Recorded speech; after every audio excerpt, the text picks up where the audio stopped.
So you guys go back a long ways. Does that make it easier or harder once you're on set, looking at yourselves, looking at each other in these costumes that in any other circumstance could be deemed insane? Does it make it easier to get through these kind of absurd circumstances, to have each other's back? I don't even think you said anything when I came in the suit. Like, you're not like, oh, like, you're in that suit. Oh, I didn't. You didn't say anything. I was just like, what's up? You're just like, what's up? Just playing it cool. Just another day. Oh, it's Rob. I don't know why I did that. I'm so sorry. You didn't say anything about my suit. I know. What are you going to say? Like, She didn't want to make you feel self-conscious. She was being a kind friend. And I think, because it's kind of easy to just have that be the only thing in the conversation. Be like, oh, so is it uncomfortable? I'd be like, shut up. I touched your ears? No, I think it made it easier, just for us to just feel connected and we were able to, I think, talk really candidly too about what we were wanting to do, about our fears and hopes and everything. Like when we first got cast, like hanging out and having a drink and really being honest with each other about being scared and what we, all of that stuff. So Right. It was really nice to have someone that you knew that totally understood what you were going through, that you could confide in. I thought that was really helpful. Rob, I mean, this is the first time you and I have chatted for a while, and this fills me with so much joy that we're talking to each other in this context, because it's remarkable that you are here, and I mean this in the nicest possible way, because like you defined yourself with a certain kind of film in that franchise, and then you did all the hard work afterwards to kind of redefine yourself in a different context. And I'm just curious, did you ever think coming off of Twilight that you would get the opportunity to be in something like this? I mean, I'm always stunned by any opportunity. I mean, it's kind of, I guess you can kind of look at a career in acting in like two ways. You can think like, oh, one thing worked, and so the safe bet seems like you should continue doing the same thing. And in some ways that does kind of work. I just always felt like that was the dangerous. I mean, I just seen too many people do that, and then it just gets old. And so I thought the safe bet to me would be to just kind of swing wildly around in random directions. Do some Cronenberg, do some, yeah. And it's also like, it's just way more fun doing that. Yeah. And then you just kind of, you just get really lucky. I mean, it's kind of, it's like, I was talking to somebody about like career plans the other day. I'm like, I don't know, pray. Right. That's the best advice. Right. Just really pray and just keep, I don't know, just keep trying to do stuff and be like, yeah. And also then keep your enthusiasm. Even in this, like, because there's so much pressure on the character, like, if it wasn't such an enjoyable experience, it could have been, really, really, really difficult. But it was just like just such a pleasure as well. I mean, and seeing the movie afterwards, I mean, this is like winning the lottery. I mean, it's crazy. Like, I've literally won the lottery like 5 times. You should, Rob, you should actually start playing the lottery, because maybe you're.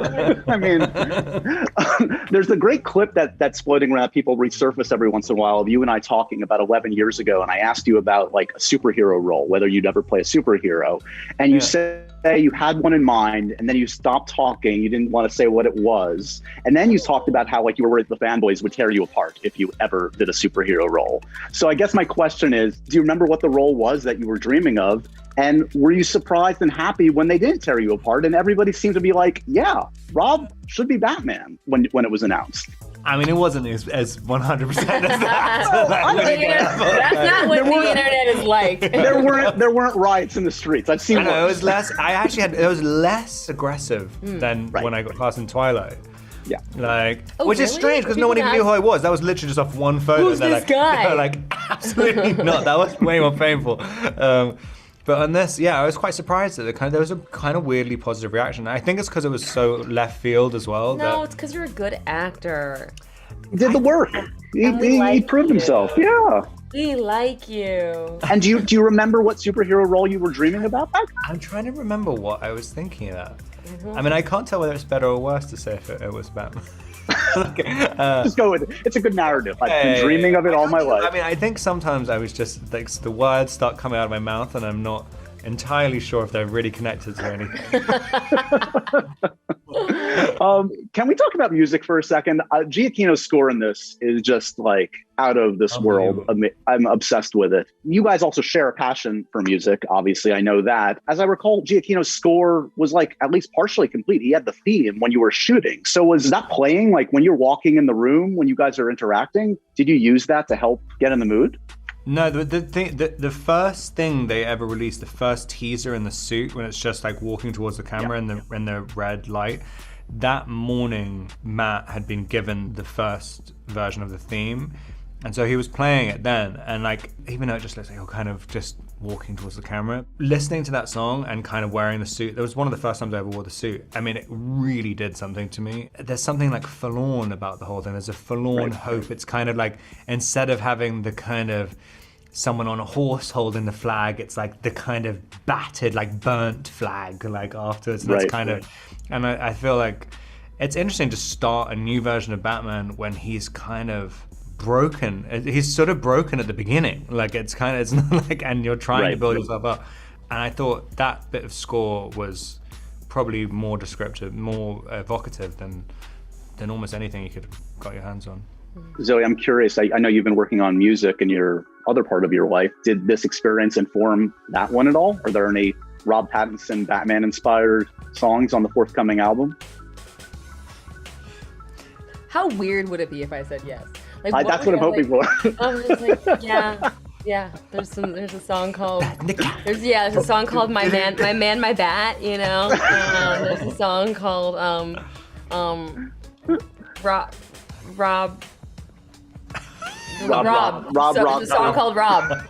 There's a song called Rob. The album is called Rob. No, so that's a no, sorry, no. The short answer. No, it's emphatic. I'm sorry. I'll write a song about you. Just that awkward. Yes. Rob expects every co-star to write a ballad about him. That's just part of the deal. Rob, has your Tenet collaborator Chris Nolan seen this, and is that mortifying or exciting to think that he would see this film and what he would think of it? Oh God, I don't know actually. I don't think so. Well, I don't know. I think I would like to think he hasn't seen it because otherwise, I would imagine. So let's go with no. He went on Reddit and found like a pirated copy. Yeah.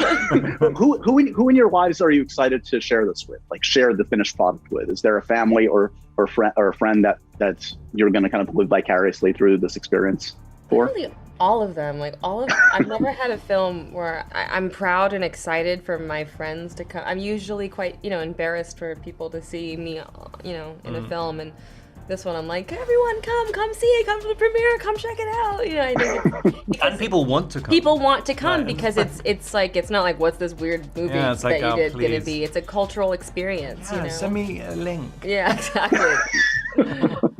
The great Matt Reeves has talked about how he's creating his own kind of Batverse in this, and there are already some TV shows in the works, which I'm very excited about. What's a corner of this Batverse, as we call it, that you are just curious to see yourself, whether it involves you directly or not? I mean, I keep saying Court of Owls. I love all the kind of super hallucinogenic stuff from the graphic novels. I think that would be pretty fun to have to be a part of it. Because we're meeting Selena before she's really Catwoman, so I'm obviously just very excited to a Catwoman show. Obviously the next movie is going to be called The Catwoman. Yeah, no, that's the no-brainer. We all know that. Maybe a cameo by Rob. We'll see.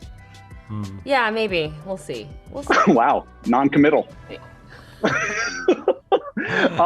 Looking back, we all love all manner of Batmen and Catwomen over the years. Can we just put together your all-star Batman team? Like, who's your Batman? Who's your Catwoman? Who's your Joker? What's your Batmobile? Off the top of your head, what are the top ones in each? Keaton, Pfeiffer.